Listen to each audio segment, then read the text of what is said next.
በስመ አብ ወወልድ ወመንፈስ ቅዱስ አሐዱ አምላክ አሜን። ገድለ ተክለ ሃይማኖት። አንድ አምላክ በሚሆኑ በአብ በወልድ በመንፈስ ቅዱስ ስም አምኜ በአብ ስም እናገራለሁ፣ በወልድ ስም አምናለሁ፣ በመንፈስ ቅዱስ ስም አመልካለሁ። በስመ አብ አውሎግሶን ማለት ለመናገር መብት ይሰጠኝ ማለት ነውና የእግዚአብሔር አብ ባለሟሎች ቸሮች አማላጆች የምትሆኑ እግዚአብሔር የልቦናዬን ዓይኖች ብርሃን ያድርግልኝ ዘንድ አሳስቡልኝ። እግዚአብሔር ያከበረው ቸር የአብ የወልድ የመንፈስ ቅዱስ ተክል የሚሆን ተክለ ሃይማኖት ከሰራው ከብዙ ስራው ጥቂት ነግራችሁ ዘንድ የእግዚአብሔር ወዳጅ ሰማይን እንደ ጣሪያ ምድርን በውሃ ላይ እንደ ስጋጃ የዘረጋት እሱ ድንቅ ረቂቅ የሚሆን የጌትነቱን ምስጢር ስትናገር ዘንድ አዎን አይነ ልቦናህን ብሩህ ያደርግልህ እልሃለሁ። መጉደል ከሌለበት ከጌትነቱ ባህር ቀድተህ ታረካን ዘንድ ማለት ፈጽመህ ትነግረን ታስተምረን ዘንድ በበጎ ስራ የሚጋደል የክቡር አባታችን የተክለ ሃይማኖትን ነገር ትነግረን ዘንድ ብሩህ በሚሆን በጌትነቱ ዕውቀት ልቦናህን ብሩህ ያደርግልህ በእውነት ለዘላለሙ። በባህሪ በህልውና አንድ በሚሆኑ በሶስቱ ስም አምናለሁ ማለት ቅድመ ዓለም ከአብ ያለ እናት መወለዱን አምናለሁ እረዳለሁ፣ በእምነቴም እጸናለሁ ማለት ነው። ሰማያት ከመፈጠራቸው አስቀድሞ ክቡር የሚሆን የአብ የባህሪ ልጁ ዘመን ሳይቆጠርለት ከጌትነቱ ጽናት የተነሳ ከሌላ ባህሪ ያልተገኘ በስሙ ማመኔን ያጸናልኝ ዘንድ በፍቅሩ ፍላጻ አነቃቅቶ ልቦናዬን ያነሳሳው ዘንድ በወልድ ያመናችሁ በሉ አጥብቃችሁ ለምኑልኝ። አባታችን ተክለ ሃይማኖት ለብዙ ዘመን የሰራውን ለመናገር እችል ዘንድ በእውነት ለዘላለሙ። ቅድመ ዓለም ከአብ ያለ እናት የተወለደ ከመቤታችን ለመወለዱ ዘርአ ብእሲ ተቀድሞት ያልተገኘ የባህሪ ልጁ እሱ ሃይማኖትን ያጽናልህ። በነቢያት ይወርዳል ይወለዳል ተብሎ የተነገረ እሱ ሐዋርያት ወረደ ተወለደ ብለው ያስተማሩት እሱ በመንፈስ ቅዱስ መሰንቆ ቃኝነት የብፁዕ አባታችን የተክለ ሃይማኖትን ስራ ትነግረን ዘንድ የተዘጋ የልቦናህን በር ይክፈትልህ። በአምላክነት በምትሰራ በጌትነቱ ፍቅር ፍላጻ የልቦናህን መሰረት ያናውጠው በእውነት ያለ ሐሰት። በመንፈስ ቅዱስ ስም አመልካለሁ ማለት ለመንፈስ ቅዱስ ለአብ ለወልድ ሰግዳለሁ ማለት ነው። ሶስትነታቸው ሳይታወቅ አስቀድሞ በባህሪ አንድ በሚሆን በአካል ሶስትነታቸው ከታወቀም በኋላ በባህሪ በህልውና አንድ በማድረግ ሶስቱን አካላት ማመን እንደዚህ ነው። መንፈስ ቅዱስ በገለጸልኝ አንደበት እናገር ዘንድ በመንፈስ ቅዱስ መስተዋትነት ሃይማኖቴን ይገልጽልኝ ዘንድ ክቡር የሚሆን ተክለ መንፈስ ቅዱስ የሚባል አባታችን ተክለ ሃይማኖት መከራውን ሁሉ እየተቀበለ ከሰራው ስራ ፈጽሜ እናገር ዘንድ እናንት በመንፈስ ቅዱስ የከበራችሁ የክርስቲያን ወገኖች በሉ እስኪ ሃይማኖቴን አጽኑልኝ። በእውነት ሃይማኖትህን ያጽናልህ፣ አንደበትህን ይግለጽልህ። መንፈስ ቅዱስ በአንተ አድሮ ይናገር። በሰናኦር 72 ቋንቋ የገለጸ መንፈስ ቅዱስ ነውና በሐዋርያት ላይ አድሮ በ72 ቋንቋ ያናገረ መንፈስ ቅዱስ ነውና በእሳት አምሳል ያደረባቸው 72 ቋንቋ የገለጸላቸው መንፈስ ቅዱስ ነውና አንተ የእግዚአብሔር ወዳጅ ለአንተም እንደነሱ እርሱ መንፈስ ቅዱስ ይግለጽልህ በእውነት ያለ ሐሰት። የተሰወረ ስራውንና ፍጹም የሆነ ስነ ምግባሩን ይግለጽልህ። በሶስቱ ስም አምኖ እየተቀዳደመ የሰራውን ፍጹምነት ይግለጽልህ። ይህ ክቡር አባታችን ተክለ ሃይማኖትም ካንተ ጋር ይኑር፣ በመዓልትም በሌሊትም በረድኤት አይለይህ። መከራውን እየታገሰ የሰራውን ስራ ሁሉ ጽፈህ እስክትፈጽም ድረስ ትርጓሜውን ይግለጽልህ በእውነት ያለ ሐሰት። የብፁዕ የክቡር አባታችን የተክለ ሃይማኖትን ገድል ጽፈህ ከጨረስክም በኋላ አንተንም እኛንም አይለየን፣ ኃጥእ የሚሆን ጸሐፊውንም በዚህ ዓለም በሚመጣውም ዓለም አይለየን፣ ለዘላለሙ በእውነት ይሁን ይደረግልን። አብን ወላዲ ወልድን ተወላዲ መንፈስ ቅዱስን ሰራጺ ብለን ምንም ላጠይቁ አካላት ሶስት ስላል በአካል ሶስት በባህሪ በህልውና አንድ አምላክ ብለን አምነን በጌታችን በኢየሱስ ክርስቶስ አጋዥነት ንጹሕ ክቡር የሚሆን የአባታችን የተክለ ሃይማኖትን ገድል ለመጻፍ እንጀምራለን። ተክለ ሃይማኖት ማለት የአብ ተክል ማለት ነው። እናት አባቱ በሶስቱ ስም አምነው ጸንተው ቢለምኑ የተገኘ ነውና ልብ አድርጋችሁ ስሙት፣ ጸጥ ብላችሁ ስሙት። መንፈሳዊ በዓል አድርጉ። በምስጋና በመገዛት ህሊናን በመወሰን ጌታ ምእመናንን በሚዋሃድበት ቀን በመከራ በክብር ትመስሉት ዘንድ ያን ጊዜ የነፍሳችን አባት አባታችን ተክለ ሃይማኖት ብላችሁ ትጠሩታላችሁ። እሱም እንዲህ ብሎ ይመልስላችኋል፣ እነሆኔ አባታችኋለሁ እናንተም ልጆቼና ተወራራሾቼ ናችሁ ይላችኋል። ይህን አውቃችሁ በክቡር አባታችን በተክለ ሃይማኖት መታሰቢያ ቀን መንፈሳዊ በዓል አድርጉ። ዛሬ በዚች ቀን እንደ ትንሣኤ አድርጎ ዝክሩን የሚያዘክር ሰው ሁሉ በምስጋና ጸሎት በማድረግ ጧፍ ዕጣን በመስጠት መስዋዕት በማቅረብ የታረዘ በማልበስ የተራበ በማብላት ፍጹም አባቴ ተክለ ሃይማኖት ይለው ዘንድ ይገባዋል። እሱም እኔ አባት አለሁልህ ይለዋል። ምእመናን በሚወርሷት በመንግስተ ሰማያት ከእርሱ ጋር ያኖረዋል። ለሁላችንም እሷን መንግስተ ሰማያትን ያድለን ለዘላለሙ በእውነት። የእግዚአብሔር ባለሟል በሚሆን በተክለ ሃይማኖት መታሰቢያ ቀን ንቆ አቃሎ እንደ ትንሣኤ አድርጎ መንፈሳዊ በዓል የማያደርግ ግን በሸዋ ክፍለ ሀገር በአውራጃውም ሁሉ በልቦናው ንቆ አቃሎ ስጋዊ ስራ የሚሰራ ሰው ቢኖር ግን አክብሮ ደስ ብሎት ተዝካሩን በሚያዘክርበት በዚያች ቀን አባቴ ተክለ ሃይማኖት ሊለው አይገባውም። እሱም እኔ አባት አለውልህ ሊለው አይችልም። ቃሌን አልጠበክም ዝክሬን አላዘከርክምና አላውቅህም ይለዋል እንጂ። አባቴ የሚለውም ዝክሩን የሚዘክር ስሙንም የሚጠራ ግን ከሱ ጋር የዘላለም ሕይወትን ያገኛል። ዝክሩን ያልዘከረ ቃሉን ያልጠበቀ ከርስቱ ከመንግስተ ሰማያት የተለየ ይሆናል። ክርስቲያን ወይም ጻድቅም ኃጥእም ቢሆን የሞቱ ሰዎች ነፍስ ሁሉ ከክቡር አባታችን ከተክለ ሃይማኖት ዘንድ ሳያደርሱ አይወስዷቸውምና አባታችን ተክለ ሃይማኖትን ባየ ጊዜ በመከራ ጊዜ ልጅ አባቱን እንዲጠራ አባቴ ተክለ ሃይማኖት ብሎ ይጠራዋል። እሱም እኔ አባት አለሁልህ ይለዋል። ይህችም ነፍስ ፈጥና ሄዳ ከአባቷ ከተክለ ሃይማኖት አጠገብ ትቀመጣለች። ኃጥእም ቢሆን ከአባታችን ከተክለ ሃይማኖት ዘንድ ሳይደርስ ወደ ሲኦል አይወሰድምና የኃጥኡ ነፍስ ተክለ ሃይማኖትን ባየች ጊዜ አባቴ ተክለ ሃይማኖት ብላ ትጠራዋለች። ክቡር አባታችንም በዚች ነፍስ ጥቂት በጎ ሥራ ባገኘባት ጊዜ ማለት ስሙን በመጥራት ዝክሩን በማዘከርም ቢሆን ቃል ኪዳንን እንደ ተቀበለ ወደ ፈጣሪው አመልክቶ መንግሥተ ሰማያት ያገባታል። ለእኛም በልመናው በምናገኘው ይቅርታ ይደረግልን ለዘላለሙ በእውነት። ክፍል 5 አባታችን ተክለ ሃይማኖት በሚያስተምርበት ዘመን በዚያ ወራት 333 ዘመን ያህል ከድልነአድ እጅ የእስራኤል መንግስት ከሄደች ከብዙ ዘመን በኋላ በሐምሌ በ7 ቀን እግዚአብሔር በአባታችን በተክለ ሃይማኖት ልመና መንግስትን ከዛጉዌ ወገን የእስራኤል ወገን ለሚሆን ለይኩኖ አምላክ መለሰ። ከዚህ ቀጥለን ስሙ በከበረ በአባታችን በተክለ ሃይማኖት እጅ የተገኘ የነገስታትን ታሪክ እንጽፋለን። በስራው ሁሉ ፍጹም የሆነ የመላእክት ወገን የሚሆን በክፉ ነገር የጸኑ አጋንንት እሱን ሊዋጉት የማይቻላቸው ልመናው በረከቱ ሀገራችን ኢትዮጵያን በነጻነት ይጠብቃት ለዘላለሙ በእውነት። እልመክኑን የሚባል አንድ ንጉስ ነበረ። እሱም የጻድቁ ንጉስ የላሊበላ ልጅ ይትባረክ ነው። ይኸውም ከዛጉዌ ወገን ነገስታት አንዱ እሱ ነው። እግዚአብሔር በዳዊት ወገኖች በተቆጣ ጊዜ የዳዊትን መንግስት ለኒ ለዛጉዌ ልጆች ሰጥቷቸው ነበር። ይህ እልመክኑን ነግሶ ሳለ ከቤቱ ውስጥ ዶሮ ተነስቶ ጮኸ። የኔን ራስ የበላ ይነግሳል፣ የዳዊትን መንግስት ይወርሳል፣ በዓለም ነግሶ ይኖራል፣ መንግስቱም ወደ ሌላ አይሄድም እያለ 3 ወር ያህል እንደዚህ እያለ ሲጮህ ሰነበተ። ከመኳንንቱም ከመሳፍንቱም ከወዳጆቹም ከካህናት ከመጽሐፍ አዋቂዎቹም ውስጥ ከንጉሱ በቀር የዶሮውን ጩኸት ትርጓሜ የሚያውቀው የለም ነበር። ንጉሱም ፍርሃትን ቅጥቅጥ አደረበት። እንዲህ እየፈራ ተቀምጦ ሳለ አባታችን ተክለ ሃይማኖት መጥቶ በታላቅ ግርማ ከከተማው ገባ። ለንጉሱ የአባታችን የተክለ ሃይማኖትን መምጣት ቤተሰቡ ነገሩት። እጅግ የከበረ ሁለንተናው ፈጽሞ የሚያስፈራ አንድ መነኩሴ ከከተማህ ገብቷል፣ የልቡናን ሐዘን ሁሉ ንገረው አሉት። ይህም በነገሩት ጊዜ ከከተማ ገብተዋል የምትሉ መነኩሴ ወዴት አለ አላቸው። ከሰራዊትህ አበጋዝ አለቃ ቤት አለ አሉት። ንጉሱም ዘእልመክኑን ቤተሰቡ የነገሩትን መልስ ሰምቶ ሰራዊቱን መኳንንቱን መሳፍንቱን አስከትሎ ወደ አባታችን ወደ አቡነ ተክለ ሃይማኖት ሄደና ከፊቱ ወድቆ እጁን እግሩን ሳመ። አባታችን አቡነ ተክለ ሃይማኖትን ፈጥኖ ከወደቀበት አነሳው። ደስ ብሎት አክብሮ ተቀብሎ በአንድነት ተቀመጡ። ነገራቸውን ይነጋገሩ ዘንድ ሰውን ሁሉ ከፊታቸው አስወገዱ። ንጉሱም እልመክኑን የዶሮውን ጩኸት ነገር የነገሩንም ትርጓሜ ነገረው። እኔ በዙፋኔ ላይ ተኝቼ ሳለሁ በመንፈቀ ሌሊት ከእንቅልፌ ነቃሁ። የዶሮውን ጩኸት ከነ ትርጓሜው ሰማሁ። ሌሎቹ ግን አያውቁትም።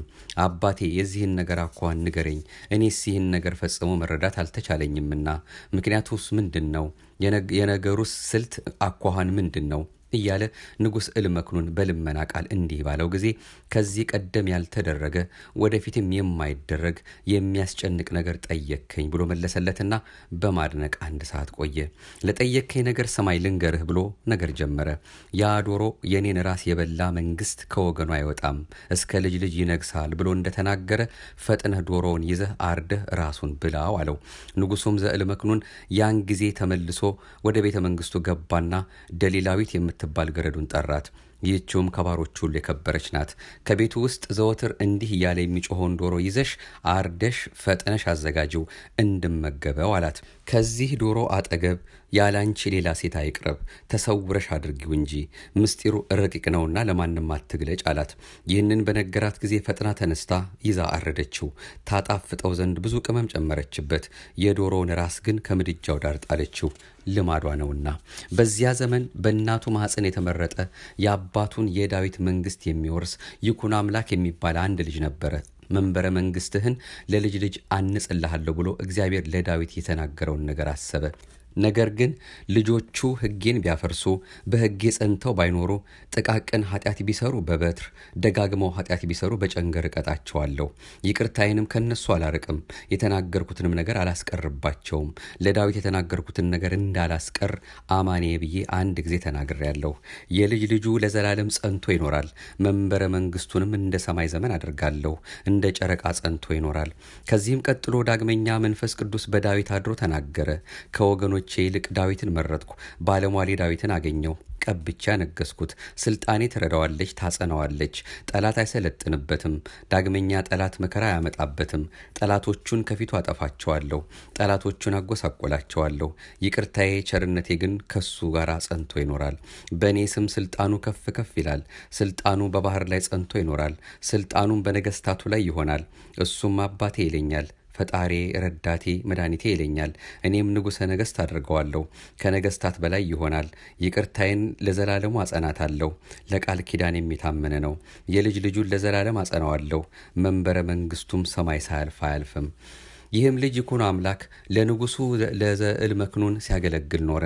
ሲያገለግልም ለንጉሡ በቅሎች ሳር የሚያጭድበት ጊዜ አለ፣ ለፈረሶቹም እህል የሚያበላበት ጊዜ አለ። በንጉሡ ፊት ሰይፍ ጋሻ ጃግሬ ነው። ይህ ይኩኖ አምላክ ይህች ሴት ከማጀት ምድጃ የጣለችውን የዶሮውን ራስ አግኝቶ አንስቶ በላና ፈጥኖ ጠገበ። ከሁሉ በላይ እስኪሆን ድረስ ኃይል ተሰማው። ፊቱ እንደ ፀሐይ ብሩህ ሆነ። ግርማው የንጉሡን ባሮች ሁሉ አስፈራቸው። ሕዝቡም ሁሉ ፈሩት፣ አደነቁት፣ እጅግም ወደዱት። ነገሩን በልቦናቸው አስተዋሉት። ሀብተ እግዚአብሔር እንዳደረበት አወቁ። በዚህ ብላቴና እጅ የሚደረገው ነገር ምን ይሆን አሉ። ወደ ንጉሡ ወደ ዘእል መክኑን ነገር እንመለስ። የዶሮውን ራስ ከሳህኑ ላይ ባጣው ጊዜ ፈጽሞ አዘነ። ልቦናው ተሸበረ፣ አጽንቶ አለቀሰ፣ ተፍገምግሞ ወደቀ። ተነስቶ ከሰራዊቱ ጋር ወደ አባታችን ወደ ተክለ ሃይማኖት ዘንድ ሄደና ተገናኙ። እንደ ቀድሞ ሰውን ከፊታቸው አስወግደው በቆይታ ተነጋገሩ። የዶሮውን ራስ አኳኋን ለአባታችን ለተክለ ሃይማኖት እንዲህ ሲል ነገረው። እኔስ እንዳዘዝከኝ እንደመከርከኝ አደረግኩ። ሴቲቱ ግን የማልበላው መስሏት የዶሮውን ራስ አጠፋችው። ከጣለችበት ቦታ ብትፈልገው አጣችው። ያን ጊዜ አዘንኩ፣ ብዙም ደነገጥኩ። ይህን ልነግርህ መጣሁ አለው። የዚህ የዶሮ ራስ ጥፋት ምክንያቱ ይህ ነው። አባቴ በተቻለህ እርዳኝ፣ ምከረኝ። በሰማይ በምድርም ስልጣን ሰጥቶሃልና የጌታችን ወንድም ሐዋርያው ያዕቆብ እንደተናገረ ጸሎትህም ግዳጅ ትፈጽማለችና። ንጉሡ ዘእል መክኑን ለአባታችን ለተክለ ሃይማኖት ይህን በነገረው ጊዜ ንዑድ ክቡር መንፈሳዊ አርበኛ አባታችን ተክለ ሃይማኖት ይጸልይ ጀመረ። ወደ ሰማይም አቅንቶ እየተመለከተ የአማልክት ፈጣሪ የአጋዝት ጌታ የነገስታት ገዥ እግዚአብሔር ልመናዬን ስማኝ አለ። የትጉሃን መላእክት፣ የደናግል፣ የመነኮሳት፣ የነቢያት፣ የሐዋርያትን ልመና የምትሰማ የልመና መገኛ ምሳሌ የሌላት የሁላችንም እመቤት የምትሆን የእመቤታችንን ልመና የሰማህ ኃጥእ እኔንም ባሪያህን ስለ ኃጢአቴ ቸል አትበለኝ፣ የዶሮውንም ራስ ጥፋት ለዚህ ለንጉሥ ግለጽለት ብሎ ጸለየ።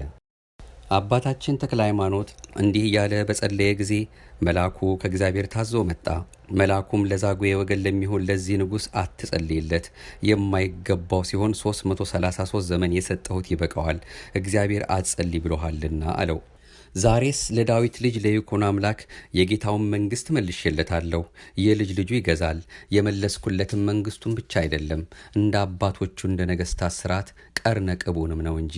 የሽቶዎችም ስማቸው ስሂን፣ ሚአ፣ ቀንሞስ፣ ቀናንሞስ፣ ጵስጥቂስ፣ እንጉታት፣ ማየ ከርካ፣ ኮል፣ የወይን ፍሬ ናቸው። እነዚህን ሁሉ አንድ አድርገህ በአንድ ጽዋ ጨምረው። አንተም 3 እፍኝ ያህል ዕጣን ይዘህ ከቤተ መቅደስ ገብተህ ታቦቱን 3 ሱባኤ ዕጠን። ከቤተ መቅደስም በወጣህ ጊዜ ህራረ ዕጣኑን በእጅህ ይዘህ በውሃ ለውሰህ ሽቱ ካለበት ጽዋ ጨምረው። ከዳዊት ቃል ድገምበት። ለምን ታንገለጉን እግዚኦ ሚበዝሁን ሶበ ጸዋዕከን ይስማዕከን እግዚኦ በኃይልከን ግፍኦሙን እግዚኦ ሰማዕነን። ጎሳእን ተሳአለኒ እግዚኦ በከመ በየሳህልከን ይትነሳእን እግዚኦ ነጽርን ኪያከ ተወከልኩን እግዚኦ ኩነኔከ ሀቦ ለንጉስን ተሳሃልከን። አጽም እግዚኦ እዝነከን ምህረተከ እሴብህን እግዚአብሔር ነግሰ ደንገጹ አሕዛብን ስምዓኒ እግዚኦ ጸሎቴን አሌ እለከን ከነቢያት ጸሎተ ሐናን ጸሎተ እግዝእትነ ማርያምን ጸሎተ ዘካርያስን መኃልየ 5ቱን ውዳሴ ማርያምና አንቀጸ ብርሃንን ጸሎተ ወንጌልን እኒህን 21ዱን ጸሎታት አንተ በጸለይክ ጊዜ ይህ ቅባ መንግስቱ ፈጥኖ ይፈላልሃል። ያን ጊዜ ንጉሠ ነገሥት ይሆን ዘንድ ይኩኖ አምላክን አንተ በእጅህ ይዘህ ቅባው ዓለሙን ሁሉ ይገዛ ዘንድ። ይህንም ቅባ መንግስት ከሱ በኋላ የሚነግሱ ነገስታት የሚቀቡት አይደለም፣ ዘረ ያዕቆብ ብቻ ነው እንጂ። ዳግመኛም ከዘረ ያዕቆብ በኋላ የሚነሳው ንጉስ ነው እንጂ። ከ7272 ዘመን በኋላ በዚህም ቅባ መንግስት ተቀብተው የሚነግሱ የሁለቱ ነገስታት ዘመነ መንግስታቸው 42 ዘመን ነው። ይኩኖ አምላክም ከመንግስቱ ሲሶ አንድ እጅ ይስጥህ፣ እሱም ላንተ ልጅ ይሁንህ አለው። ይህም መንግስትና ስርዓትህን ደፍሮ ያፈረሰ ሰው ቢኖር መርገመ ጌባልን ይወርሳል። እነሆ የእግዚአብሔር ምስጢሩን ሁሉ ገልጬ ነገርኩህ። አንተም የነገርኩህን ሳታስቀር ይኩኖ አምላክን ቅባው። ይህንን ከነገረው በኋላ መልአኩ ወደ ሰማይ አረገ። ስሙ የከበረ አባታችን ተክለ ሃይማኖትም ከመልአኩ ቃል ይህን ነገር ሰምቶ ይኩኖ አምላክን ቀብቶ አነገሰው። ንጉሱን ውጋ ብሎ ሰደደው፣ ድል አደረገው፣ ገደለው። በአባታችን በተክለ ሃይማኖት ጸሎት በእግዚአብሔር ፈቃድ ነገሰ። እግዚአብሔር በወዳጆቹ አድሮ የሚሰራውን ስራ አስተውሉ። በነገሰም ጊዜ በየሀገሩ ሁሉ ጸጥታ፣ ፍቅር፣ አንድነት ሆነ። መንግስት የሄደችባቸውንም ሰዎች የልደታቸውን ነገር በዚህ እንናገራለን። ቁጥራቸውም ይህ ነው። ድልና አድም ማህበረ ውድምን ወለደ። ማህበረ ውድምም አግባ ጽዮንን ወለደ። አግባ ጽዮንም ጽንፈ አርዕድን ወለደ። ጽንፈ አርዕድም ነጋሽ ዛሬን ወለደ። ነጋሽ ዛሬም አስፋህን ወለደ። አስፋህም ያዕቆብን ወለደ። ያዕቆብም ባህር አሰግድን ወለደ። ባህር አሰግድም እድም አሰግድን ወለደ። እድም አሰግድም ከዛጉዌ ልጆች መንግስትን የመለሰ ይኩኖ አምላክን ወለደ። ከአዳም ጀምሮ 112 ትውልድ፣ ከእብነ ሐኪም ጀምሮ 77 ነው። በስደት የኖሩም እኒህ የእስራኤል ወገኖች 10 ናቸው። ይኩኖ አምላክ እስከ ነገሰ ድረስ ዱር ለዱር ሲዞሩ፣ ከሀገር ወደ ሀገር ሲሰደዱ፣ በየዋሻው በየፍርክታው ሲሸሸጉ ኖሩ። እሱም በነገሰ ጊዜ በየሀገሩ ሁሉ ጸጥታ፣ ፍቅር፣ አንድነት ሆነ። ብፁዕ አባታችን ተክለ ሃይማኖትም ሁሉ በሚቻለው በፈጣሪው ኃይል እንደዚህ ያደረገላቸው። እናንተ የእስራኤል ወገኖች ምን ዋጋ ትሰጡታላችሁ? እንዴትስ ያለ ብድራት ትከፍሉታላችሁ? ታላቅ ርስት መንግስታችሁን ለመለሰላችሁ ለእንደዚህ ያለ አባታችሁ ምን ወሮታ ታደርጉለታላችሁ? ነገር ግን ቃል ኪዳኑን አጽኑ። ከአባታችሁ ከይኩኖ አምላክ ጋር የተማማለውን መሐላ ጠብቁ። ሁለቱም በደብረ ሊባኖስ የተማማሉትን መሐላ አጽንተው ኖሩ። በዚያም ወራት ከ333 ዘመን በኋላ በሐምሌ 6 ቀን እግዚአብሔር መንግስትን ከዛጉዌ ወገን የእስራኤል ወገን ለሚሆን ለይኩኖ አምላክ መለሰ። በየሀገሩ ሁሉ ጸጥታ፣ ፍቅር፣ አንድነት ሆነ። ከጥቂት ቀን በኋላ እናቱ እግዚአርያ በነሐሴ በ12 ቀን አረፈች። እሷም በሞተች በ8ኛው ቀን በነሐሴ በ17 ቀን አባቱ ጸጋ ዛብ አረፈ። የሁለቱ ሽማግሌዎች በረከት ብልህ አዋቂ የሚሆን የልጃቸውን በረከት በእኛ ላይ ትደር ለዘላለሙ በእውነት። ፍስሐ ጽዮንም እናት አባቱ ስለሞቱበት አዘነ። ነገር ግን ፈቃደ እግዚአብሔር አጸናው። በሚናገረው ነገር በሚሰራው ስራ የሚቻለው ሆነ። እግዚአብሔርንም የሚያገለግል ሆነ። በመዓልትም በሌሊትም በጸሎት የተጠመደ ሆኖ እንደ መላእክት ትጉ ሆኖ እንደ ሰረገላ እየተፋጠነ ይሰግዳል። በአንዲት ቀን በሰባቱ ጊዜያት 7 ጊዜ ዳዊት ያደርስ ነበር።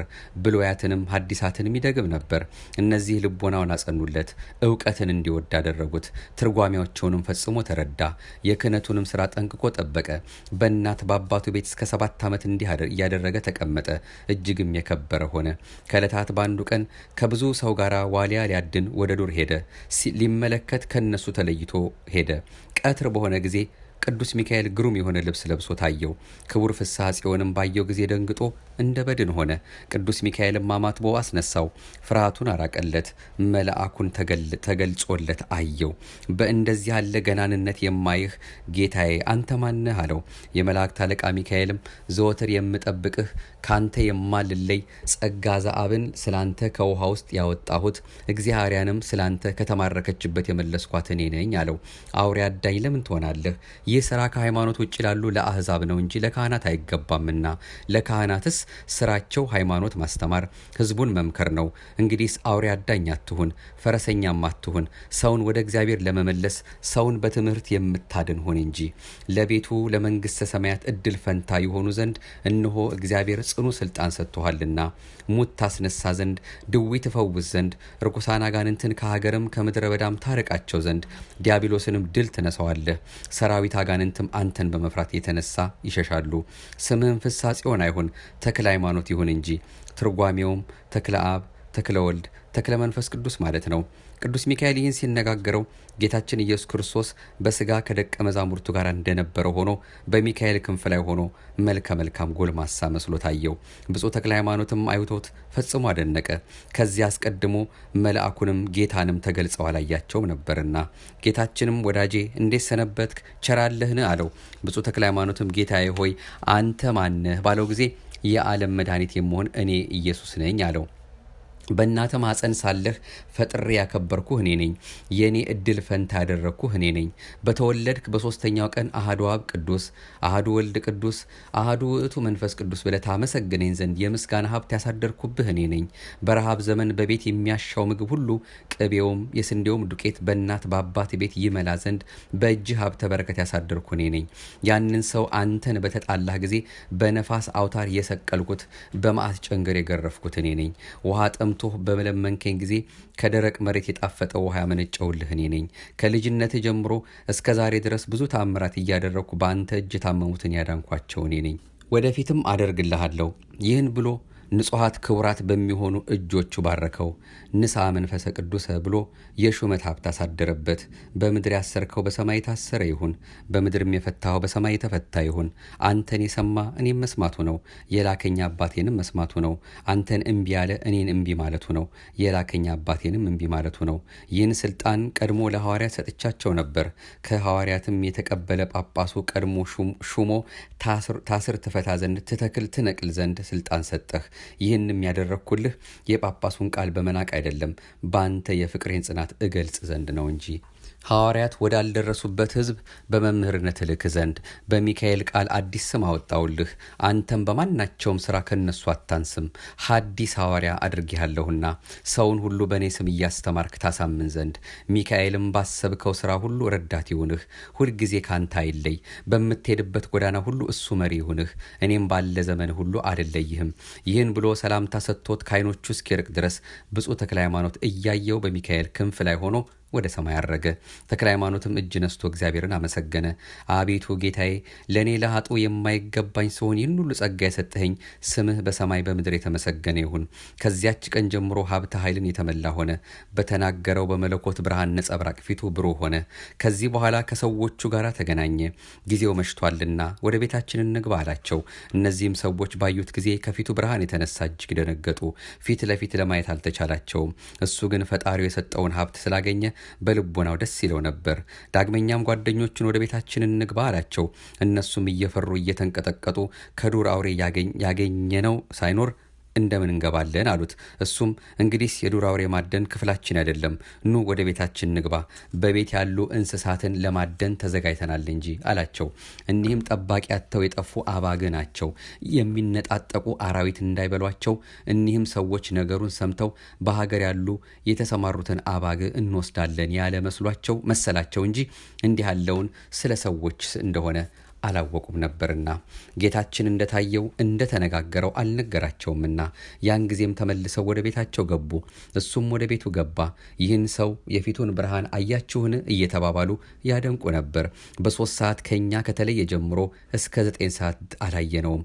ወደኛ በመጣ ጊዜ ከፊቱ ብርሃን ብዛት የተነሳ ማየት ተሳነን። በሱ ላይ የሆነውን እንጃ አናውቅም። እንግዲህ የዱር አውሬ ማደን ክፍላችን አይደለም እያሉ የተናገረውንም ነገር ያለ ወትሮ ነው እያሉ ያደንቁ ነበር። አባታችን ተክለ ሃይማኖት ግን ባደረበት በመንፈስ ቅዱስ ሌቱን ሁሉ ፈጽሞ ደስ ብሎ ታደረ። እንግዲህ አባታችን ልንለው ይገባናል አሉ። መጀመሪያ በጳጳስ ቃል፣ ሁለተኛውም በአምላክ ቃል በእኛ ላይ ተሾሟልና አሉ። በነጋም ጊዜ በቤት በዱርም ያለ ገንዘቡን ሰብስቦ ለድሃ ልጅ ረዳት እናት አባት ለሌላቸው ይመጸውት ጀመር። ለቤተ ክርስቲያን የሚያሻውንም ለቤተ ክርስቲያን ሰጠ። ገንዘቡን እንዲህ እየመጸወተ 8 ቀን ተቀመጠ። እናት አባቱ ካቆዩት ገንዘብ እሱም እስከዚያ ያገኘውን ገንዘብ ምንም አላስቀረ። የሀገሩም ሰዎች ዘመዶቹም ገንዘቡን ሲበትን አይተው ተሰብስበው መጥተው ይህን ያህል ገንዘብ በአንድ ጊዜ ለምን ታጠፋለህ አሉት። አባታችን ተክለ ሃይማኖትም የማጠፋ አይደለም 10 እጅ ይሆንልኝ ዘንድ አበዛለሁ እንጂ አላቸው። ዳግመኛም ስሜን ታውቃላችሁን አላቸው። ስምህ ፍስሐ ጽዮን መሆኑን እናውቃለን አሉት። እኔስ ከመልአክ ሐዲስ ስም አውጥቻለሁ።